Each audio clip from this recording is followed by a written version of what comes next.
Assalamualaikum warahmatullahi wabarakatuh. Para pangjijer sareng pamilon anu kusim kuring dipihormat. Langkung tipayun mangga urang sarengkeun puji sinareng syukur kehadirat Allah Subhanahu wa taala mana dina kesempatan ieu urang tiasa kempel dina kaayaan sehat walafiat. Sholawat kalih kasalamatan mugia tetep dilelirkeun ka junjungan urang sadayana nyaeta Kanjeng Nabi Muhammad sallallahu alaihi wasallam. Teu hilap kulawargina, para sahabatna sareng urang sadaya salaku umatna dugi ka akhir zaman. Amin ya Allah ya rabbal alamin. Tepangkeun wasta pun dipanya sapira susanto simkuring ngagam tancen janten panumbu catur teu hilap ngahaturkeun reweuh nuhun ka para pangjejer serta pamilon anu parantos keur hadir dina ieu kempelan kanggo medar sareng ngadiskusikeun ngeunaan new normal. Ku kituna supados henteu nyangkolong kana waktos hayu urang sadaya buka ieu sawala ku ausan basmalah. Bismillahirrohmanirrohim. Para pangjejer sareng pamilon anu kusim kuring dipihormat. Sata acan nincak ka acara nu salajengna. Supados teu disaha-saha simkuring sejan nepangkeun para pangjejer nu bade ngadugikeun kamandangna. Pangjejer nu kahiji nyaeta Bapak Kuswara Suhendar salaku wakasek kesiswaan SMAN hiji Majalengka. Wilujeng enjing Bapak, hatur nuhun kana kasumpinganana. Pangjejer anu kadua nyaeta Bu Yeliza Fazria selaku guru basa Sunda SMAN hiji Majalengka. Wilujeng sumping Ibu, hatur nuhun kana kasumpinganana. Para hadirin, supados urang leuwih neuleuman ngeunaan jejer anu bade dibahas ku urang, hayu urang regepkeun kamandang ti para pangjejer. Sumangga ka Bapak Kuswara Suhendar kanggo ngadugikeun kamandangna.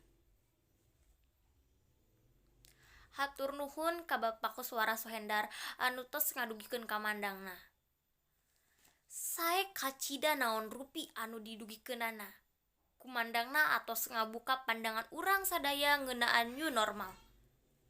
Nurutkeun mantena, new normal teh mangrupikeun gaya hirup anyar dina tengah pandemi COVID-19 ieu. Kunurapkeun protokol kesehatan kalebet ngajaga jarak, rajin ngabersihkeun leungeun, ngagunakeun masker, sareng ngajaga asupan nutrisi. Dina pangertian ieu urang kedah tiasa adaptasi dina lingkungan sekitar di tengah pandemi COVID-19 ieu. Kumargi kitu, hayu urang lajengkeun we ieu sawala.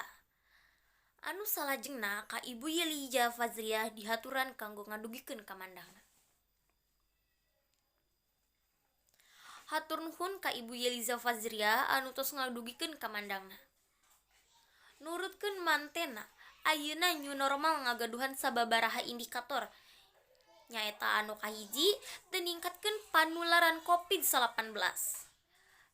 Anu kadua ngagunakeun indikator sistem kesehatan. Kulantaran waktos anu sakedik, salajeng kasimkuring bade ngawatesan kanggo pamilon nu bade tumaros. Dina gadugikeun patarosanana kedah ngacungkeun pananganana teras nyebatkeun nami sareng teu kenging gogorowokan. Hatur nuhun ka Dani Tristan Nugraha anu tos ngadugikeun patarosanana. Patarosanana kirang langkung ngeunaan naon alesanna pamarentah ngayakeun new normal. Sumangga ka Bapak Kuswara Suhendar kanggo waler patarosanana. Hatur nuhun ka Bapak anu atos ngawaler patarosanana. Teu karaos ieu acara teh parantos rengse, alhamdulillah ieu acara teh ti kawit dugi ka rengsena parantos kalaksanakeun kalayar lancar. Ku kituna hayu urang sasarengan nutup ieu acara ku ausan hamdalah sasarengan. Alhamdulillahirabbil alamin. Simkuring salaku panumbu catur sareng sapara kancra nedahapunten anu kasuhun bilih aya cariosan-cariosan oge parios anu matak teu ngeunah kana manah hadirin sadayana. Mung sakitu anu kapihatur, hatur nuhun kana parhatosanana. Wassalamualaikum warahmatullahi wabarakatuh.